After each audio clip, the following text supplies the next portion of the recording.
ঘটনা ঘটিছে ছিংগাপুৰত আৰু ইয়াৰ তদন্ত এতিয়া দিয়া হৈছে CID-ক অসমৰ এটা অনুষ্ঠানক।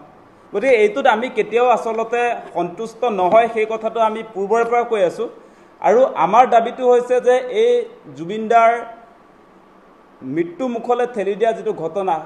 যিবিলাক অভিযুক্ত ইতিমধ্যে ওলাইছে, আপোনালোকে দেখিছে যে অভিযুক্তবিলাকৰ এগেইনষ্টত যি ধৰণৰ কাৰ্যসূচী CID-ৰ হ'ব লাগিছিলে সেইটো আমি দেখিবলৈ পোৱা নাই।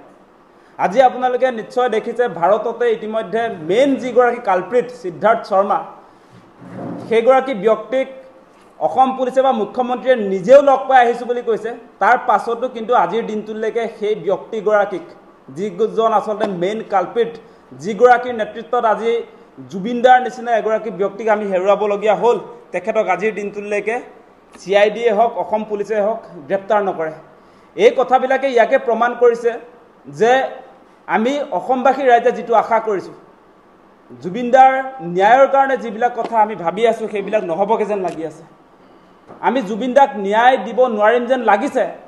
সেই কথাটো আমি এইকাৰণেই ক'বলগীয়া হৈছে যে আপোনালোকে নিশ্চয় দেখা পাইছে যে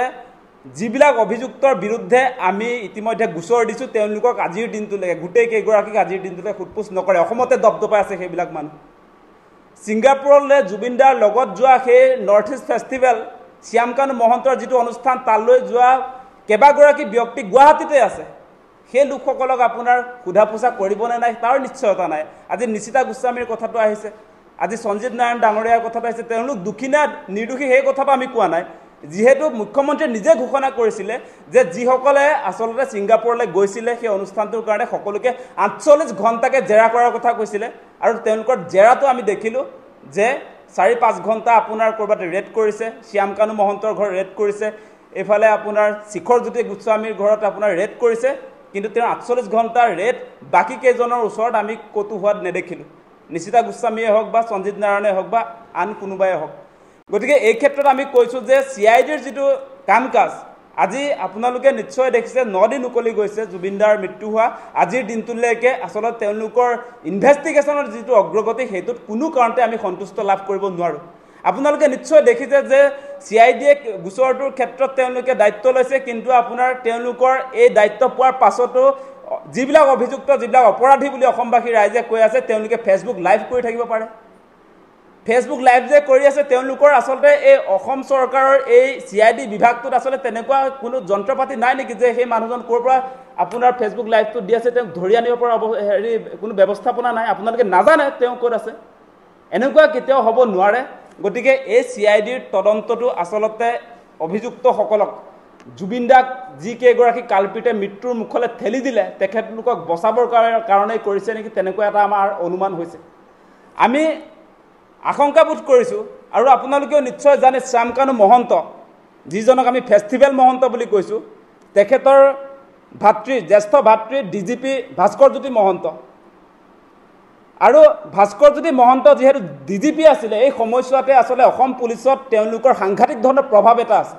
আপোনালোকে দেখিব শ্যামকানু মহন্তৰ ফটো, আপোনালোকে দেখিব অসমত যিমান ডাঙৰ ডাঙৰ পুলিচ অফিচাৰ আছে সকলোৰে লগত আছে। মানে প্ৰায়বিলাক অনুষ্ঠানবিলাকত সেই ডাঙৰ ডাঙৰ অসমত থকা পুলিচ অফিচাৰবিলাকৰ লগত এটা ধুনীয়া সম্পৰ্ক শ্যামকানু মহন্তৰ আছে। গতিকে তেওঁলোকৰ জৰিয়তে, শ্যামকানু মহন্তৰ বন্ধুবিলাকৰ জৰিয়তে, এই তদন্ত প্ৰক্ৰিয়াৰ জৰিয়তে কেতিয়াও আমি জুবিনদাক ন্যায় দিব নোৱাৰোঁ, সেই কথাটা স্পষ্ট হৈছে। আৰু মুখ্যমন্ত্ৰীগৰাকী নিজেও আচলতে শ্যামকানু মহন্তৰ এই পৰিয়ালটোৰ লগত এটা সুসম্পৰ্ক দীৰ্ঘদিনৰ পৰা আমি লক্ষ্য কৰি আছোঁ। আজি মুখ্যমন্ত্ৰী ডাঙৰীয়া যে বিজেপিত আছে, সেই বিজেপিলৈ লৈ যোৱা সেই পৰিয়ালটো শ্যামকানু মহন্তৰ পৰিয়ালেই আছিলে, সেই কথা আমি দেখিছিলোঁ। মিটিংবিলাক ক'ত হৈ আছিলে আমি দেখিছিলোঁ। 3-4খন মিটিং 2015 চনত যেতিয়া সৰ্বানন্দ সোণোৱালে হিমন্ত বিশ্ব শৰ্মাৰ বিৰুদ্ধে আচলতে গোচৰ তৰা হৈছে, CBI কেছ দিয়া হ'ব বুলি কোৱা হৈছিলে, তেতিয়াই সেই সময়ছোৱাত আমি দেখিছিলোঁ মিটিংবিলাক শ্যামকানু মহন্ত তেওঁলোকৰ পৰিয়ালৰ বাসগৃহত ধাৰাবাহিক মিটিং চলি আছে, ছিৰিজ অফ মিটিং চলি আছিলে। গতিকে আমাৰ সন্দেহ আছে। সেইকাৰণে কৈছোঁ, এই গোটেই জুবিনদাক ন্যায় দিবৰ কাৰণে এই গোটেই মানে তদন্ত প্ৰক্ৰিয়াটোক অতি শীঘ্ৰে CBI-লৈ হস্তান্তৰ কৰিবৰ কাৰণে আমি দাবী উত্থাপন কৰিছোঁ। ইয়াৰ উপৰি আমাৰ আৰু এটা দাবী আছে যে এই গোটেই তদন্ত প্ৰক্ৰিয়াটোত ন্যায়িক তদন্ত এটাও আমাক লাগে। এজন হাইকোৰ্টৰ চিটিং জাজ নহ'লে ৰিটায়াৰ্ড এগৰাকী জাজৰ জৰিয়তে এটা ন্যায়িক তদন্তৰ ইয়াত প্ৰয়োজনীয়তা আছে।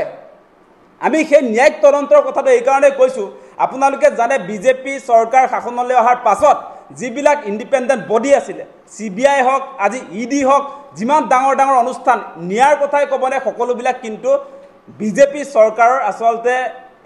একোটা ব্ৰাঞ্চলৈ ৰূপান্তৰ হৈছিলে তেওঁলোকক প্ৰভাৱিত কৰে বিভিন্ন সময়ত আমি দেখিছোঁ তেওঁলোকে যাৰ বিৰুদ্ধে একশ্যন ল'ব খোজে সেইবিলাক তেওঁলোকে নিয়োগ কৰে সেই অনুষ্ঠানবিলাকক ইণ্ডিপেণ্ডেণ্ট অনুষ্ঠান আছিলে গতিকে সেইকাৰণে আমি ন্যায়িক তদন্তও আমাক লাগে সেই কথাও আমি কৈছোঁ গতিকে জুবিন দাৰ ক্ষেত্ৰত আমি কেতিয়াও অসমৰ ৰাইজে কম্প্ৰমাইজ নকৰোঁ মুখ্যমন্ত্ৰীগৰাকীৰ শেহতীয়া কাম কাজবিলাকত শেহতীয়া কথা বতৰাবিলাকত আমি দেখিছোঁ তেখেতে কিন্তু ন্যায় দিয়াৰ পক্ষত কৃপণালী কৰিছে আজি তেওঁ অপৰাধীবিলাকক সময় দিছে 10 দিন সময় দিছে 10 ঘণ্টাও সময় দিয়াৰ প্ৰয়োজন নাছিলে মুখ্যমন্ত্ৰী ডাঙৰীয়া আপুনি এই অপৰাধীবিলাকক যি অসমৰ শত্ৰু জুবিন দাক মৃত্যুৰ মুখলৈ ঠেলি দিয়া মানুহবিলাকক আপুনি 10 দিন সময় কেনেকৈ দিব পাৰে সেই কথাটো আমি বুজি নাপাওঁ আপুনি নিজেই কয় জুবিন দা আটাইতকৈ ডাঙৰ অনুৰাগী 10 দিন সময় কমটি সময় দিছেনে তেওঁলোকে এই সময়ছোৱাত তেওঁলোকৰ হাতত থকা নথিপত্ৰবিলাক ডিলিট কৰি দিব পাৰে গতিকে এনেকুৱা সুবৰ্ণ সুযোগ কি যুক্তি দি থকা হৈছে মুখ্যমন্ত্ৰীয়ে সেই প্ৰশ্নবিলাক আমি উত্থাপন কৰিছোঁ আমি কোনো কাৰণতে জুবিন দাৰ ক্ষেত্ৰত এনেকৈ অন্যায় আমি আচলতে চাই থাকিব নোৱাৰোঁ সেই কথাটো অতি স্পষ্ট আমি দেখা পাইছোঁ জুবিন দাৰ ন্যায়ৰ কাৰণে যিবিলাকে মাত মাতিছে যিবিলাক আমাৰ অসমৰ জুবিন ফেন ক্লাবৰ মানুহে হওক জুবিন অনুৰাগী যিসকলে আজি আপোনাৰ প্ৰতিবাদ কৰিছে ন্যায়ৰ দাবী উত্থাপন কৰিছে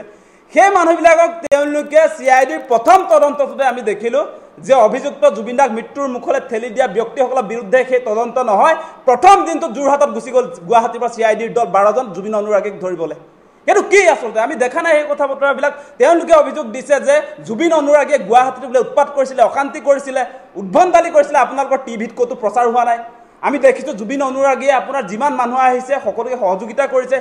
ইভেন পানী দিছে কোনোবাই কিবা আপোনাৰ সেই সমাগমত কাৰোবাৰ বিপদ হৈছে সকলোকে সহায় কৰা আমি দেখিছোঁ এইটো কি তদন্ত চলিছে আজি জুবিন দাক ন্যায় দিব খোজা মানুহৰ বিৰুদ্ধে তেওঁলোকে তদন্ত কৰিছে আজি আপোনালোকে দেখি যে অজয় ফুকনেও জুবিন দাৰ ন্যায়ৰ কথা কৈছে তেখেতক আজি জেলত ভৰাইছে আজি ভিক্টৰ দাসে আপোনাৰ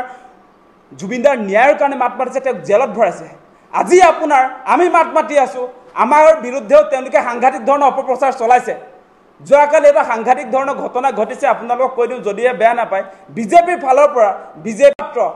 কিশোৰ উপাধ্যায় নামৰ ব্যক্তিগৰাকীয়ে আমাৰ নামত আপোনাৰ পোষ্টাৰ বনাইছে কেনেকুৱা ভয়ংকৰ অভিযোগ আমি জুবিন দাক যিটো সময়ত ন্যায় দিব লাগে বুলি আমি সামাজিক মাধ্যমত বা টেলিভিছন মাধ্যমত আমাৰ বক্তব্য ৰাখিছোঁ তেতিয়া আমাৰ বিৰুদ্ধে তেওঁলোকে এখন পোষ্টাৰ উলিয়াইছে আমি কৈছোঁ বোলে জুবিন গাৰ্গ ডাঙৰীয়াক আমাৰ হিয়াৰ আমঠু আমাৰ প্ৰাণৰ স্পন্দন সেইগৰাকী ব্যক্তিক যি যেনেকৈ আচলতে ছিংগাপুৰত হত্যা কৰা হ'ল বা মৃত্যুৰ মুখলৈ ঠেলি দিয়া হ'ল মুখ্যমন্ত্ৰীক বধ কৰিব লাগে বুলি বিজেপিৰ আপোনাৰ মুখপাত্ৰবিলাকে প্ৰচাৰ কৰি আছে এখন আপোনাৰ মোৰ নামত আকাশ দলৰ নামত নেম প্লেট বনাই তেওঁলোকে প্ৰচাৰ কৰি আছে ইয়াতে আপোনাৰ ডিজিপিৰ লগতে আপোনাৰ মুখ্যমন্ত্ৰীক তেওঁলোকে টেগ কৰি দিছে এনেকুৱা ধৰণৰ তেওঁলোকে আমাৰ আচল ন্যায়ৰ দাবীত যিটো আন্দোলন হ'বলৈ গৈ আছে সেই বিষয়বিলাক আজি ডাইভাৰ্ট কৰিব খুজিছে আমি বেলেগ কোনো বিষয় এতিয়া চিনি নাপাওঁ আমি মূল কথাটো হৈছে আমাৰ মূল কথা হৈছে যে জুবিন দাৰ ন্যায় লাগে সেইটোৱে অসমবাসীৰ জাতীয় স্বপ্ন এতিয়া জুবিন দা যিকোনো মূল্যৰ বিনিময়ত ন্যায় পাবই লাগিব জুবিন দাক বাদ দি অসম নহয় সেই কথাটো অতি স্পষ্ট আমি অসমৰ মানুহে কেতিয়াও আমি ভাবিব নোৱাৰোঁ জুবিন দাক আমি বিদায় দিব নোৱাৰোঁ কেতিয়াও গতিকে সেই মানুহজনক আমাৰ পুণ্যাত্মা তেখেতক এনেকৈ অন্যায় কৰাটো আমি আচলতে মনে মনে বহি থাকিব নোৱাৰোঁ এনেকৈ অন্যায় কৰি থাকিলে গতিকে আমাৰ কথাটো স্পষ্ট মুখ্যমন্ত্ৰী ডাঙৰীয়া আপোনাক এটা অনুৰোধ জনাম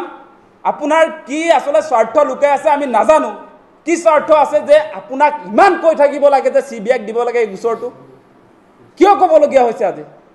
আজি CIDৰ আমি ইতিহাসটো দেখিছোঁ নহয় আপোনাৰ মুখ্যমন্ত্ৰীৰ পাছত তেওঁলোকৰ যিবিলাক ইনভেষ্টিগেশ্যনৰ কাম কাজ দিয়া হৈছে সেইবিলাক আমি দেখি আছোঁ তো সন্মুখত আজি জুনমণিৰ আভাৰ কেছটো কি হ'ল CIDয়ে লৈছিলে নহয় তাৰ ৰিজাল্ট কি হ'ল আজি আপোনালোকে নিশ্চয় দেখা পাইছে এইটো ট্ৰেডিং কেলেংকাৰী যে CIDক দিয়া হৈছিলে সেই কেলেংকাৰীৰ মানুহবিলাকে 2-3 মাহৰ ভিতৰত যে গোটেইবিলাকে যে দুখমুক্ত হৈ ওলাই আহিছে সেই CID ইনভেষ্টিগেশ্যন তেনেকুৱাহে আপোনালোকৰ আমি দেখি আছোঁতো